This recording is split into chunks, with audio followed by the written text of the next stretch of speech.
All right, I think if everybody's filtered back from lunch, we can get this started. We've got a great panel here to talk about the Southern Gas Corridor. We've got a number of great experts here in the room. A couple of housekeeping notes. This session is on the record. Silence the phones. Tweet if you want at AC Summit, #AC Summit. And if you do need, this is going to be in English, so if you do need translation, there's headsets available out there. My name is Keith Johnson. I cover the Geopolitics of Energy for Foreign Policy magazine, which is a rather broad remit, it turns out.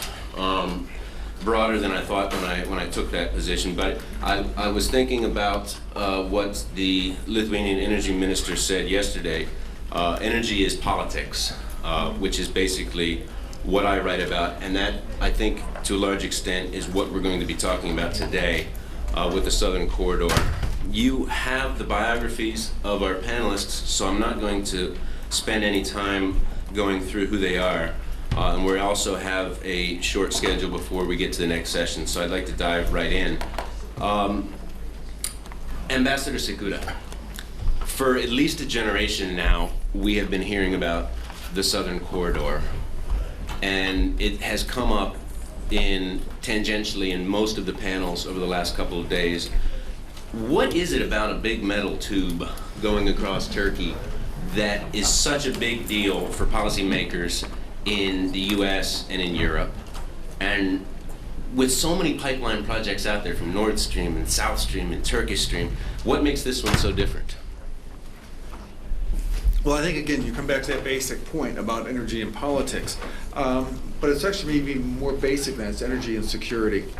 As we talked yesterday in the panel, I mean, one of the important things, both for a producing country and also for a consuming country, and the people in those countries, is to have alternate sources of supply and alternate customers. As you say, it's sort of scary when you think about this. Has been a generation of people working on this project, especially since a lot of them were people we all know. So it's been going for a good bit, but the basic principles are still the same.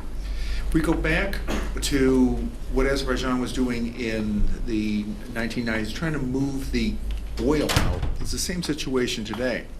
Gas has also become a strategic commodity. Countries are concerned about their supply. We've seen instances of their supply being cut off.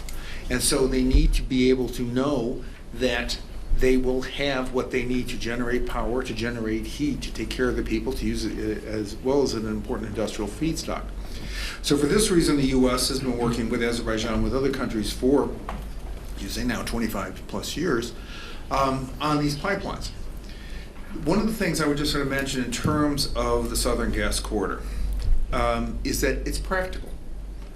Today, pipe is being welded, it's being laid. It is something that is actually taking place. It's one of the differences, I think, when we talk about with some of these other pipelines that are out there. There's a lot of things which, as someone caustically said, you could draw something on a cocktail napkin. But this is something that is taking place. It is something that's happening. It's also something that gets gas to a part of Europe that frankly needs it. Moving across through Georgia, Turkey, to Greece, but then Albania and the Balkans, and then to Italy. A couple things on that. Let's go back a couple years for Italy. When the Libyans stood up to Gaddafi and got rid of him, that disrupted Italy's gas supplies. Italy had to scramble to figure out how to get gas to it. That's another reason why you need multiple sources. And even if you think you've got it all set out and you're in good shape, you may not be, because you don't know what's going to be happening about the future. That's one thing about it.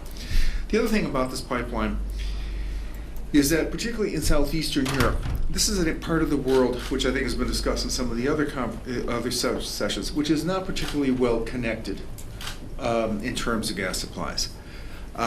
Albania, I know personally, needs to get the gas. Macedonia has no real sources whatsoever.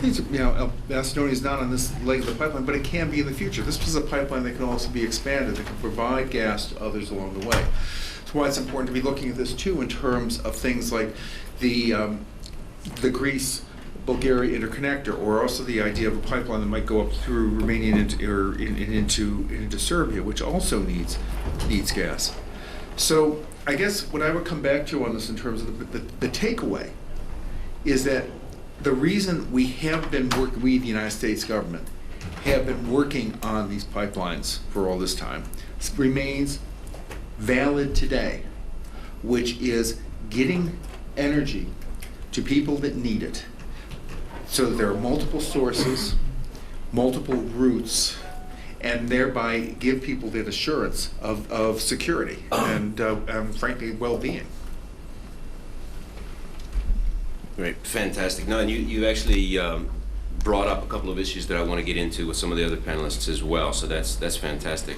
I wanted to just change the order slightly because we're pressed on time for one of the panelists. So, Mr. Hogan, I wanted to ask you, because we talk about this as a way to get gas from Azerbaijan into Europe, part of the way to address Europe's desire for diversity of supply. And obviously, as the ambassador said, it's been 25 years or so in the works. But at the end of the day, even once it's built, even once the gas is flowing, you're still only going to be looking at volumes that account for about, what, 2 or 3% of EU consumption. And so I'd be curious your thoughts, given your knowledge of the region. Are there other potential sources of supply that could also form part of the Southern Gas Corridor that could further help Europe's search for diversification? Thank you very much, Keith. First of all, I'm the person responsible for the change of order, and I give my apologies. I will not be able to stay for the question and answer period, but anyone in this room is perfectly free to send me an email. My address is james.hogan@dentons.com. To get back to your question, it is true that as presently conceived and as it will initially be commissioned, the Southern Gas Corridor will result in the export of Azerbaijani gas in amounts of 6 BCM to Turkey by 2019 and 10 BCM to Europe, to Italy by 2020. That is simply the way things are at present. As my colleague from the Trans-Adriatic pipeline will no doubt mention later, there is a certain flexibility that has been developed into at least TOP. There are certain reverse flow capabilities. There is a rather significant Albanian gas storage facility that's part of the project, and plenty of well thought out opportunities for swaps of gas, which would achieve the main objective of the Southern Gas Corridor, which isn't to replace the importation of Russian gas by the importation of Caspian gas, but rather to provide more flexibility to all of Europe in order to make sure that shortages of gas in one area, for whatever reason, through interconnectors and internal pipelines, could be compensated for in other areas, even in the modest volumes that we're talking about right now. Secondly, there's an internal design capacity that will allow the doubling of capacity, I believe, by 2026. Even doubling the capacity of TAP to 20,000 BCM of gas to Europe will not make a meaningful dent in terms of supplies of Russian gas. But what this does do is open up capacity of the Southern Gas Corridor to potentially source countries other than Azerbaijan. Obviously, Azerbaijan is in the driver's seat right now. All of the gas that's exported to Europe through the Southern Gas Corridor will be Azerbaijani gas in its present constitution. For the additional 10 BCM of gas, Azerbaijan has an additional range of deposits that are not quite as promising as Shah Deniz 2, but which are very promising, and the gas that's expected from these projects, notably Absheron, Ubid, Shavak Asiman, ACG deepwater gas, will exceed the present capacity of the pipeline. So you have additional gas sources from Azerbaijan and the Caspian. Interestingly, Turkmenistan is one of these jurisdictions that has immense potential. It has the fourth largest gas reserves in the world, and just a few weeks from now in December, Turkmenistan will be commissioning its east-west pipeline, which I think was a $3 billion facility that was intended to give flexibility to Turkmenistan to not only continue to export its gas eastward to China, which is pretty much a captive customer for it, but flexibility to export gas westward as well. Something that is certainly holding up, or it's a big question mark, is once the east-west pipeline is available, where does the gas go westward? And the solution being discussed over many years was a Trans-Caspian pipeline. That is something that is still being discussed and still quite essential to Turkmenistan, but for many, many reasons, it will probably not see the light of day, at least anytime soon. Much of the discussion concerns opposition by the Russian Federation and Iran, specifically arguing that the unsettled legal nature of the Caspian Sea prevents the construction of a pipeline through the Turkmen and Azeri sectors of the sea. Really, these are not valid arguments. Shortly after the breakup of the Soviet Union, both Russia and Iran and Turkmenistan, oddly, had the position that the Caspian Sea was more akin to a lake, which required the consent of each of the 5 littoral states to use the seabed for whatever purpose, including the extraction of hydrocarbons. In the mid-1990s, hydrocarbons were discovered off the coast of Russia, off of Astrakhan, and lo and behold, the Russian Federation had an epiphany and said, well, maybe the Caspian's a bit more like a sea, after all. And that led to bilateral treaties with both Kazakhstan and Azerbaijan delimiting sectors, national sectors of the Caspian Sea in the north, followed by a trilateral treaty in 2003. So this position undermined any argument that at least the Russian Federation has that the unsettled nature of the sea will prevent the construction of the pipeline. That doesn't mean that the unpredictable nature of at least Russian foreign policy and other world events would not be sufficient to put the idea of a Trans-Caspian pipeline on the back burner for a while. Then you have Iran. The potential lifting of sanctions in Iran might give rise to the idea of if we can't build a pipeline through the Caspian Sea, why not build it around the Caspian Sea through Iran, which would also have the advantage of allowing gas supplies in the north of Iran where it's needed, and given that most of the Iranian gas supplies are in the south of the country. However, when you look at national interests, which is really what's driving all of these pipelines,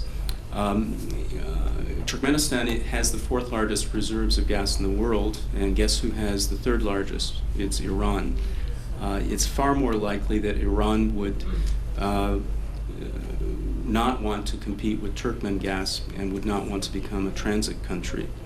Iranian source gas, including from the huge South Pars offshore field, has been mentioned as a possible feedstock for the Southern Gas Corridor. That's something that would be a very, very long way off because of the infrastructure that would be necessary to build. In addition, I think the consensus among most experts is that LNG is the future of gas from South Pars because it would give additional flexibility and for many other reasons. There's talk of possible sourcing from the Eastern Mediterranean, Cyprus, Israel. That's also a long way off, as well as northern Iraq, which these days for security reasons, concerns, and infrastructure are also a big question mark. And finally, something that my good friend John Roberts mused about in an article that he published through the Atlantic Council in July is what about Russian gas? As most of you know, the South Stream project was canceled. It was undermined pretty much by the EU's third energy package, and notably for the requirement of third-party access to pipelines and the unbundling of ownership, supply, and delivery functions. Shortly after the cancellation of that project, Russia mentioned the Turkish Stream project that would avoid application of the EU regulations by building the pipeline under the Black Sea directly from Russia to Turkey. And interestingly, something that John mused about is that wouldn't it be ironic if Turkish Stream, which has been suspended but it has not entirely gone away, but what if that were completed and completed quickly? Russia would be entitled to the same third-party access to the additional capacity of the Southern Gas Corridor as all other players. And wouldn't it be ironic that having had the EU regulations undermine Russian aspirations to export its gas to Europe, it could effectively crowd out other sources of gas from the additional capacity. So these are a lot of questions and issues that are not going to be resolved in the next several years, but with apologies both for leaving and also for raising more questions than I've answered. I thank you for your attention. Fantastic. Thank you, Mr. Hogan. And no, thank you very much as well for bringing up a couple of important issues such as Turkish Stream and the future of Iranian exports. We've talked about this from the consumer's point of view, from Europe and its quest for flexibility and diversity of supplies, but I wanted to flip this around a little bit. Mr. Baylarbayov, Azerbaijan's been a net exporter for about a decade now of energy resources, with something like 90% of export earnings are oil and gas as it is. So what is it about this project in the Southern Gas Corridor that's so important for Azerbaijan? Let me start from something completely different. You confused me about 20 minutes ago when you just said that it is generation past since we started talking about Southern Gas Corridor. I just started to think before Southern Gas Corridor. I was there when we were starting to talk about Southern Gas Corridor. I was around when we were starting to talk and doing Baku-Tbilisi-Ceyhan. So how many generations I'm surviving here in this society talking about these things? But luckily I'm with you. Luckily there will be another generation to celebrate. What is it for us? Yes, 90% you mentioned first about that. Yes, Azerbaijan is export-oriented economy, and we're lucky, we're blessed by God that we're having hydrocarbons, because we have very well diversified export structure of our economy. Apart from hydrocarbons, we're also exporting machineries, we're exporting cottons, we're exporting foodstuff, agriculture products, but oil, gas, hydrocarbons are definitely playing the major role in this. Unfortunately, it's not 90% anymore, since with the prices dropping, obviously the ratio is changing. So we are about 75% with the hydrocarbons right now in the export structure of the country. But still, it's prevailing, it's important, and we will welcome if it will go back to the 90% and even higher percentages, while of course developing our not hydrocarbon sector only. That's what we are trying to do in the country. And trying a lot and investing a lot into that from the revenues we are getting from the oil and gas developments. But what also that means for us, that what also this is, Azerbaijan is landlocked, as you well understand. We do not have any access to the open seas. So Southern Gas Corridor for us is another artery which connects us to the rest of the world, and connects to those with whom we already were doing business for many years, and not only doing business, but while being generations, established the perfect relationships. We'll call them special relationships, we'll call them brotherhood, and we would like to develop them further. And I'm talking, of course, about Georgia, I'm talking, of course, about Turkey, and I'm talking beyond these countries. So for Azerbaijan, the Southern Gas Corridor is clearly the way to the rest of the world. It's way to the markets in the same manner as Baku-Tbilisi-Ceyhan was. But if Baku-Tbilisi-Ceyhan ends in the open sea of Mediterranean, allowing us to communicate with the rest of the world, the pipeline or network of the pipelines we are building here under the name of the Southern Gas Corridor currently ends in Italy. But this is not the end of our story. At least this is not how we see this story. We see that if we are in Italy, as was correctly mentioned by Mr. Hogan, we would like to go further using different opportunities which may arise. This will be swaps, this will be direct deliveries. We are considering an ability of the Italian network system to deliver our gas to the Central Europe in the same way as the other pipelines were intending to deliver it while negotiating with us.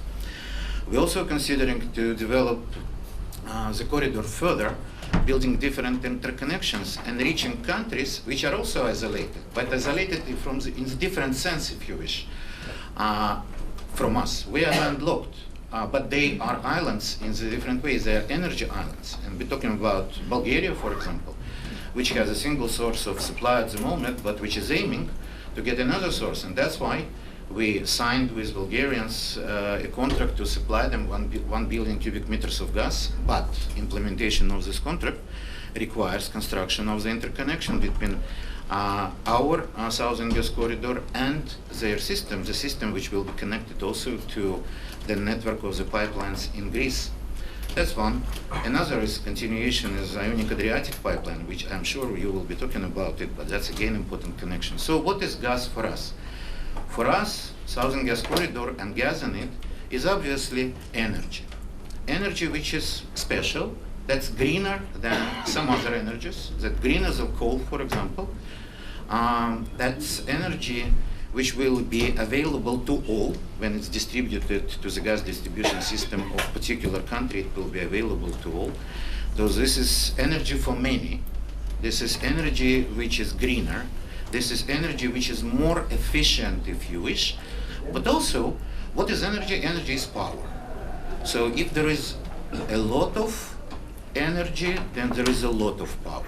So energy can make you a superpower.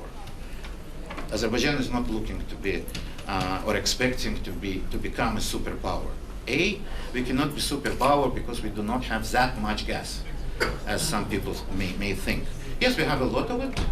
Yes, we have at least 2.5 trillion cubic meters of the recoverable reserves of gas, and we're counting together with the forecasted 6 trillion cubic meters of reserves, gas reserves in Azerbaijan. Yes, the fields mentioned will be on stream, and we believe that not only right now, as it was mentioned here, we are in the driving seat of the Southern Gas Corridor pipelines, but in the future as well. We will be in the driving seat of these pipelines. We will develop them. We will develop this 3,500 kilometers of the pipelines from the Caspian region, plus 500 kilometers in the Caspian Sea, 4,000 kilometers of the different pipelines from Azerbaijan to the markets, in order to remain in these pipelines, with our gas, with our interests, obviously, with our supplies for many years. Currently, we envisage 25. That's for how long we signed our contracts. But there will be further gas, there will be further contracts, there will be further cooperation. We are open for the other sources into this huge gas transportation system. Again, and what we want to highlight, 4,000 kilometers. That's something huge. For 10 million people country with relatively small revenues from oil and gas operations, to build something compatible only with the pipelines, pipeline systems built by the USSR at that time. That's exactly Urengoy-Pomare-Uzhgorod system, from Siberia to the Western Europe, 4,000 kilometers, built by a country of at that time 240 million people with practically unlimited resources, without any care about environment and standards. And now we, yes, not alone, together with our partners, thanks to our partners, some of them are here, we are implementing a similar project. There is one more, and this is about generations, again. Did anyone here realize where we are having this particular conference now? We are having this conference in the Tarabya Hotel, which is located on Geytar Aliyev Street of Istanbul. That's a great street which overlooks the Bosphorus. That's a great place for the great name, for the person who actually invented the strategy, who signed the contract, we call it, of the 20th century. Now we are implementing another one, which we call, for us at least, this is contract of the 21st. by its size, by its strategic importance. So for Azerbaijan, this is something absolutely strategically important, which constitutes bridge to the rest of the world, connection with our friends, and a highway which allows us to develop new ones. That is what Southern Gas Corridor for Azerbaijan. Fantastic, and thanks for setting the record straight on the generational question. Mr. LeCompte, I wanted to come back to something that Ambassador Cekuta had said earlier, which is that there's, the pipes are actually being welded. There's actually progress being made on this, and it's not a pie-in-the-sky project drawn on a cocktail napkin, unlike some others out there. I wonder if you could give us an update on what exactly is the status right now with the NAP, and what's actually happening, what phase are we at? When will construction finish, and how much is the final tally going to be for all of this? Yes, sure. Thanks for that. It's true, we've been talking about the Southern Gas Corridor in conferences like this for many, many years. But of course, since then, we've actually moved from what I call, sheets of paper to sheets of steel. And so there's physical activity, that started, and it's moving forward. Since the groundbreaking, which was in September of 2014, construction is progressing, and we're actually, as the consortium that's putting all this together, we're on track for getting first gas at the end of 2018. In Shah Deniz 2, in the field itself, there's been 8 wells that have been drilled, which is actually a really good momentum, and it's a good level of where we should be right now. There's work that's progressing on the Southern Caucasus pipeline, which takes the gas from the fields in Azerbaijan all the way to the Turkey-Georgia border. If you look at the standalone pipeline in Turkey, which is the Trans-Anatolian pipeline, TANAP, there's a lot of work going on in TANAP. I was actually about a month ago actually in the field looking at some of the work that the construction contractors were doing in TANAP. There's currently more than 2,500 workers that have been deployed in Turkey working on TANAP. I think there's over probably close to 1,500 pieces of equipment, various equipment that's actually been deployed to the sites, and they're working on it.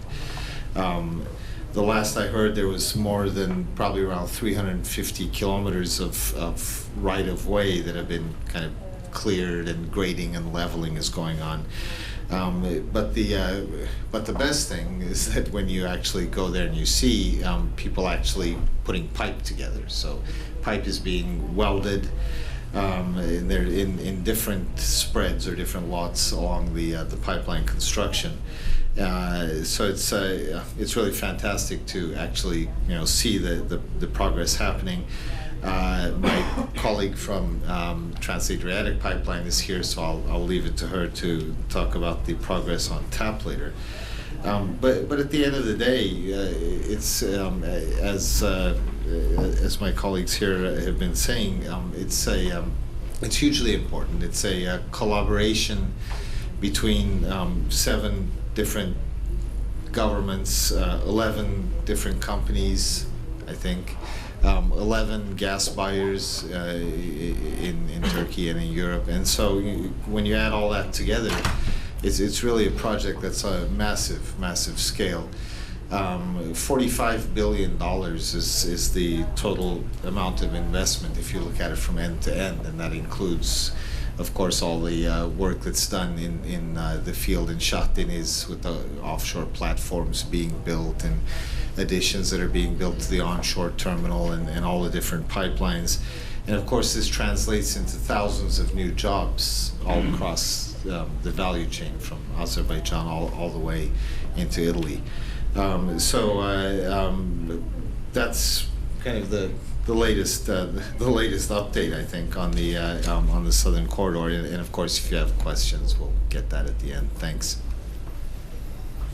Great, thank you. That's fantastic. And in fact, I did want to go right now to Ms. Givert to get the last mile there, because, you know, regardless of what progress has been made with the corridor so far to get across Turkey, from Europe's point of view, if you don't bring it home, then the project isn't as important. So I wondered if you could give us an idea of what exactly is the status right now with the Trans-Adriatic pipeline. And also, and we heard this in an earlier panel, we've also heard a couple of allusions right now, different spurs, different options to expand then the gas connectivity throughout the region, whether it's the IAP going up towards Croatia or the IGB, which seems like it's going to be a reality here very soon. So if you could give us an update on where's TAP right now and how could it grow? Sure. Just really to start on where we are at the moment, we're obviously mobilising for start of construction next year in the summer of 2016, and obviously a lot of work needs to be done before then, which we're making really good progress on. I would say this year we've really been focusing on our land easement and acquisition programme. We have 45,000 landowners to engage with, 18,000 plots in Greece, Italy and Albania, and we've made really good progress. We've met nearly every single landowner, and we're in discussions in terms of reaching land agreements, some of which we have already agreed, so we're making strong progress and we're on schedule there. We are talking about, you know, realising the Southern Gas Corridor now. I joined the project in 2009 when it was very much a paper project, and I've seen it through to it really becoming a reality, and as Murat said, turning from paper to sheets of steel. Also, one of the big sort of events this year is also procurement of all the goods and services and the steel. Today, we've announced an award for a contract for onshore line pipe, and that completes the onshore line pipe in Greece and Albania. So we've awarded that to Corinth earlier today. That was announced. We have awarded 7 different companies in the last year our strategic procurement contract awards, and we've got 10 more to come, either at the end of this year or beginning of early next year, which we will award. So we're making very strong progress there. What else can I tell you? Another key event that took place this year in terms of our development is also the preparation on the ground for access roads and bridges in Albania. We need access roads, obviously, because we're going to be transporting huge amounts of steel and other pipeline equipment, and we've basically started work on 100 kilometres of roads that need to be rehabilitated or newly constructed, as well as 43 bridges and 3 new bridges which we'll construct this year. So we're making good progress. I think so far 8 roads have been rehabilitated, 7 are underway, and 3 bridges have been already rehabilitated as well. In terms of interconnection, Keith, the Trans-Adriatic pipeline obviously connects with TANAP at the Greek-Turkish border. It then runs through Greece into Albania and connects to the Snam-Reti gas pipeline network in southern Italy. Building on what Vitaliy said earlier on, obviously the Snam-Reti gas pipeline system runs all the way north into northern Italy, and then connects into Austria and Switzerland, and there are possibilities obviously that are ongoing right now in terms of connections with TAG and transit gas, which will then allow for gas to move further afield into Europe to other markets there. In terms of interconnections elsewhere, TAP has interconnection points that can easily be provided, for example, with IGB in Greece, which you've already heard about today. We're also providing interconnection points for IAP, and we signed memorandum of understanding with them and cooperation a couple of years ago now. I'd have to check which year it is. which basically allows for our technical interface when it comes to connecting with the Ionian Adriatic pipeline and all the countries then that would allow for connection for gas to flow via tap into those particular countries. So there are plenty of opportunities along the Trans-Adriatic pipeline route to allow for interconnection into other countries such as Bulgaria, Croatia, Montenegro, etc. I think I'll leave it there and sort of allow for question time, which is always a bit more interesting, I think. Great, fantastic. And before I throw it up for questions, I did want to take the prerogative, though, and just follow up on something that we've heard already. The notion that Turkish Stream, if it ever does come to pass, could, under EU rules, maybe crowd out some capacity. We've heard a lot about competing pipeline projects on the other side of Europe from Nord Stream. We've heard an awful lot about the prospects for LNG, whether it's from the US or from other countries. And so I wonder, the changes that have taken place in the energy markets, and especially in infrastructure, since the project was first broached, does that threaten the appeal or the viability of the Southern Gas Corridor? Does it change the metrics for how this is going to work out? Anybody that wants to jump in on that would be great. I want.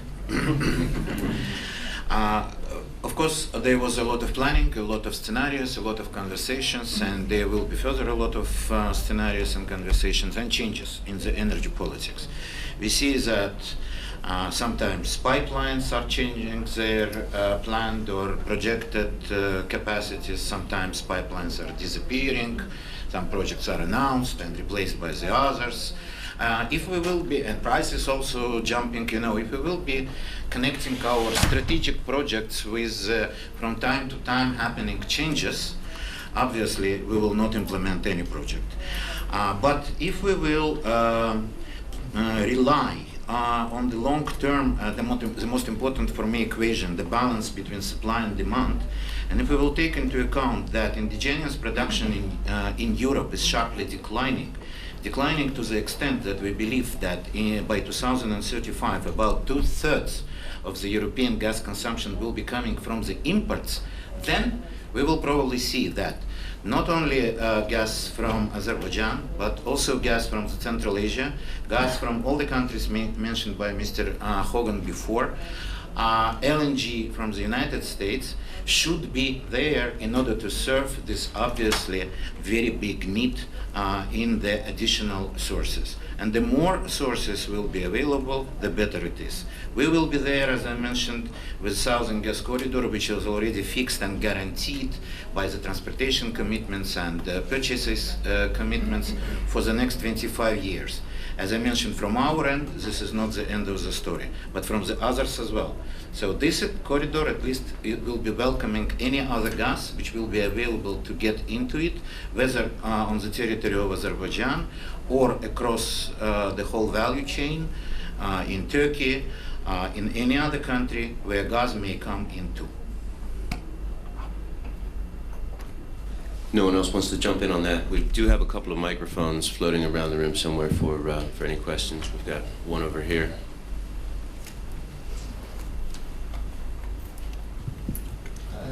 Thank you very much, first of all. My question would be on the Turkish Stream. How do you see the future of the Turkish Stream and its implications on the overall EU gas markets, and particularly on the Southern Gas projects? We discussed that a bit, but if, I don't know, Ambassador, if you wanted to jump in on that at all? Well, I think, the one thing I would say in terms of that, and frankly some of the other pipelines that are being kicked around, the question comes down to is how realistic are they? What is making commercial sense? I mean, that's one of the things we've got to really look at here, because if you look at the Southern Gas Corridor, the gas that's expected to be produced is basically already sold, already booked. So, is another project going to be making sense? One of the things that I think we look at with this, and frankly some of the other pipelines that are being kicked around out there, is how realistic are they? Are they something that's really going to happen? Is there going to be gas that's moved? Is something going to be built? Or are they simply distractions? Because one of the things I think, coming back at some of the remarks that have been made here, we have to sort of bear in mind is that we are talking about a world, with the limitations in terms of resources and so forth. And resources not just in terms of gas, but also just in terms of financing, in terms of government attention. And so you can start popping up different ideas along the way in different places, but if they don't really seem realistic, if there's not really a demand at the other end, then they really become distractions and frankly can undercut what it is that needs to be done on the Southern Gas Corridor and other projects in this world. In terms of improving energy security, in terms of actually having something done that benefits consumers and benefits governments and improves the overall energy security package. So that's, I think, one of the things that really needs to be looked at in that case. Fantastic. We've got a question here in the front row as well. Rasim Akdoğan, Setkaz, Ankara. I have a question for Mr. Baylarbayov. What is the pricing mechanism for TANAP gas for Turkey? Because last week there was a conference in Istanbul, INGAZ, and there was a Russian lady from an energy institute, and a question was raised, and she answered, Russia is planning to discount prices to keep the market share. So now, regarding Turkey, we are talking about a new 6 BCM from TANAP, and Turkish Stream, I think one pipeline will be built because the pipes are ready. So you're talking about another minimum 10 new BCM. So at the first round, there is a coming competition for gas prices in Turkey. So how low can you go? Well, I'm not here to talk about what some Russian lady said somewhere. There were some, also a lot of Russian men are talking about the same subject as well, and we are not commenting on this also. The Azerbaijani gas price for Turkey, not, if you wish, TANAP price, how you call it, the gas coming out from TANAP, as far as I understand it, is the fair gas, the fair price, which has been agreed in 2011 with the Turkish government and Turkish negotiators representing the energy industry. That price reflected and will continue to reflect market realities in Turkey to the full extent. The formulas which we have in the contract definitely allow this to happen for the whole duration of the contract, which will go as long as I already mentioned, 25 years, and will serve the Turkish people in the best available way. Important in this explanation is word reflecting Turkish market realities. The prices in Turkey will be changing, and together with these changes, the price of Azerbaijani gas supplies will be also changing. The mechanisms we have allow us to follow these changes without disputes, without differences, without controversies. We tried, obviously it's not possible to envisage absolutely everything, but we, together with our Turkish colleagues, and I should admit that they are one of the best, and that means most difficult negotiators in the world. We spent 2 years on negotiating price only. Still, we both are happy, and if we both are happy, then let it be. And let's see, time will show. Let's talk in 25 years. Great. Do we have a question over here? If we've got a microphone.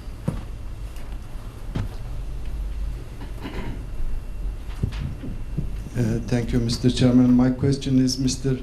Baylarbayov. There are some discussions in Turkey that with the southern corridor, the transmission fee will be around $90 per 1,000 cubic meters instead of $12 for the Botaş pipeline. So it was saying that in Turkey, after the TANAP pipeline in operation, the Azeri gas will be the most expensive gas, even more expensive than the Iranian gas. What do you comment? First, I don't want all the questions go to me only. Secondly, I tried to answer this question. Thirdly, I dismiss all the numbers and comparisons you have made, all the numbers and all the comparisons that we will be more expensive than Iranian gas, the numbers you just quoted, even $12 for the potash system, I dismiss those. But it's not my job to give here the numbers and to comment on the effectiveness of this. I can just assure you that what we are doing, again, once more, has been agreed with Turkey, with the government, with the energy experts. That was a result of the long negotiations, and those negotiations are to the absolute satisfaction of all. If market realities in Turkey will be such that gas from Iran will be less expensive than our gas, I will be only happy, to be honest, as a person from the state-owned company. Unfortunately for us, the reality is completely different. Our gas is much cheaper than Iranian gas now. I don't know about the future, what you will agree with Iranians. For the time being, we are much cheaper. To be honest, we are cheaper than anyone else. I think I went far enough. Brilliant. And we have a question over here in the second row. Thank you. I heard that His Excellency Ambassador referred to the word commercial, which is very important word. But I'm sure that Iran and Azerbaijan are going to cooperate, not undercut each other. And the good news is that President Ilham Aliyev has just been announced today. He's going to join the Gas Exporting Countries Forum in Tehran meeting summit this week.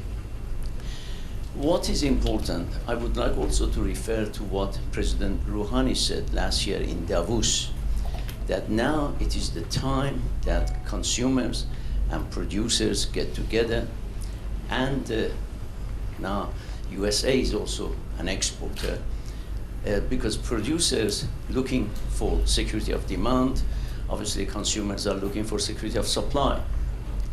And if we can manage to cut intermediaries in between, we may have a very stable and sustainable price that both would benefit. This is just my comment.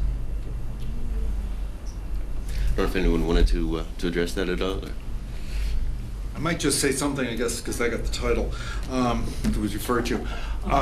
So I guess it's actually kind of sort of directed in my direction.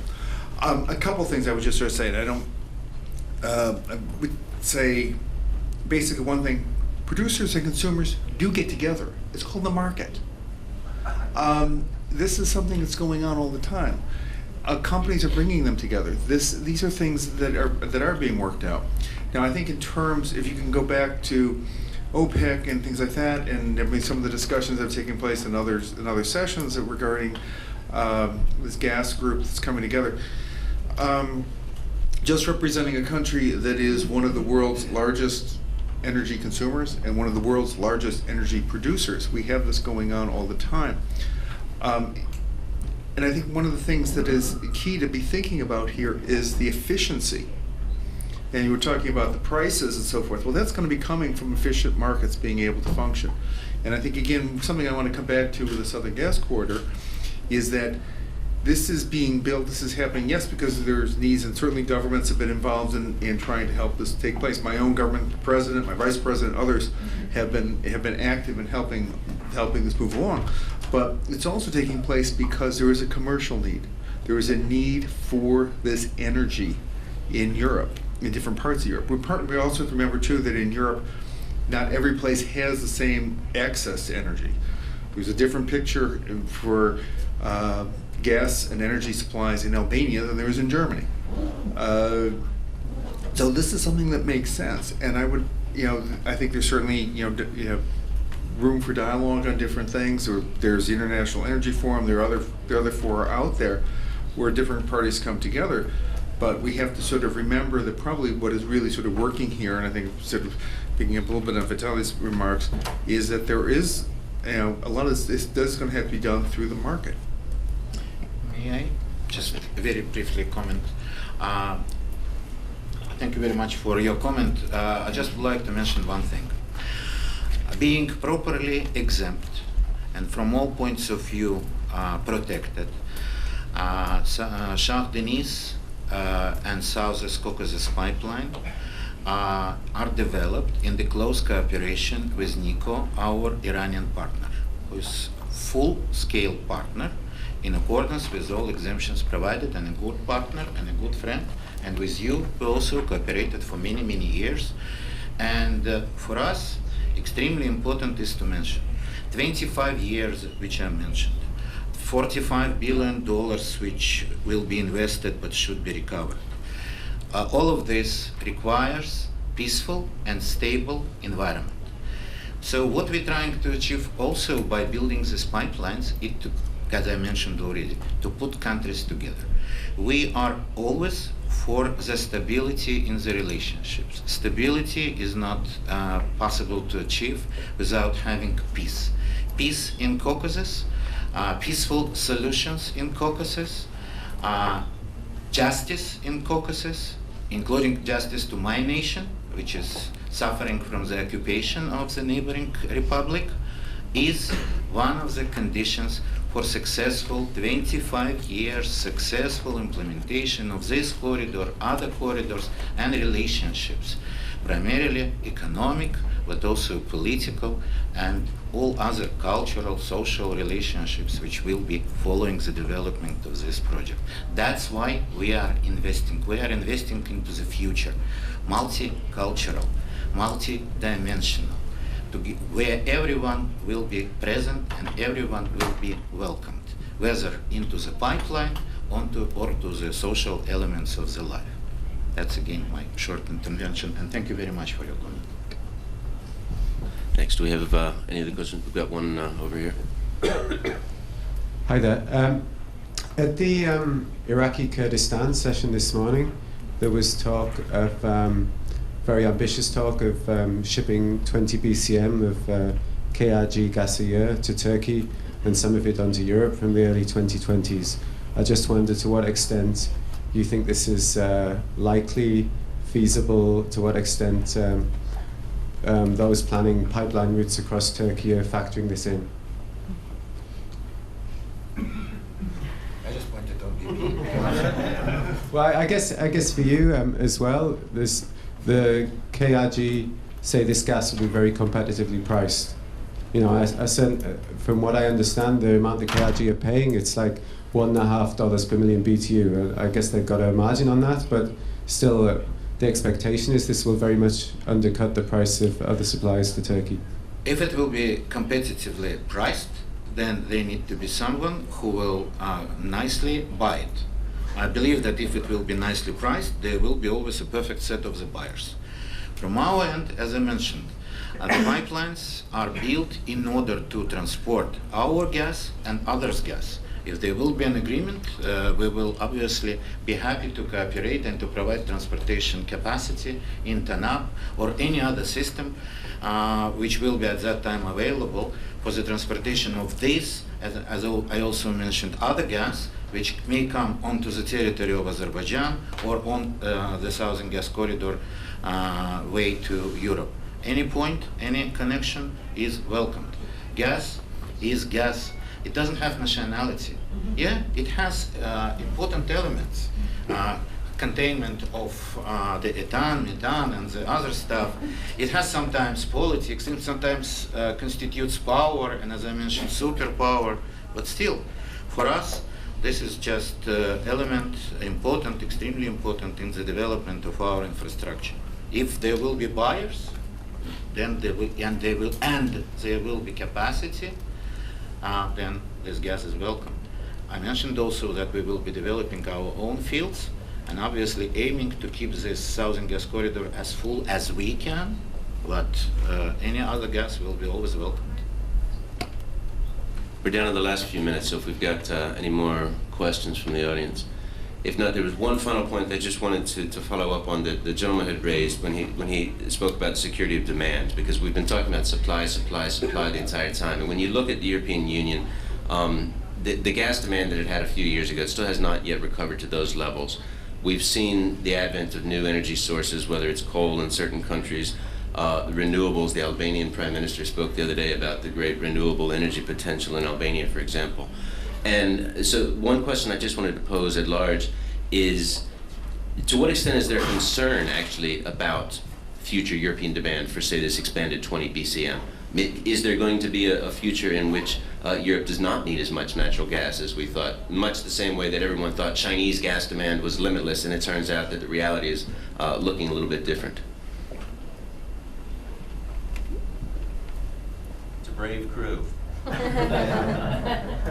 did that before, you remember when I commented on inputs. Yeah, I can just make just a quick comment on that, and that is that, as mentioned before, actually, as Mr. Baylarbayov mentioned, indigenous production in Europe is actually declining.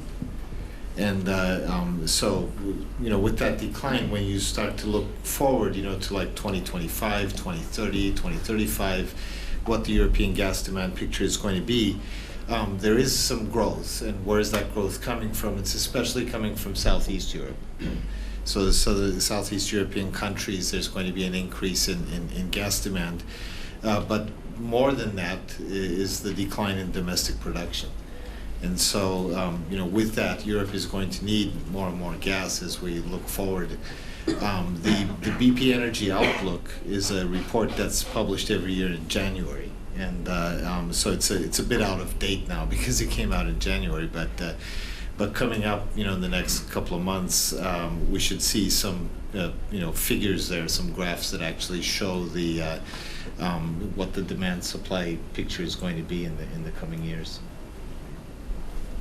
Listen, fantastic. We've reached the end of our time here. I did want to remind you, we've got a couple of sessions coming up. In this room, we have entrepreneurship in the energy sector in the 21st century. In ballroom 3, we have the Iranian energy sector challenges. Both will begin at 3:15. And please leave your translation headsets in here if you had any. So, thank you.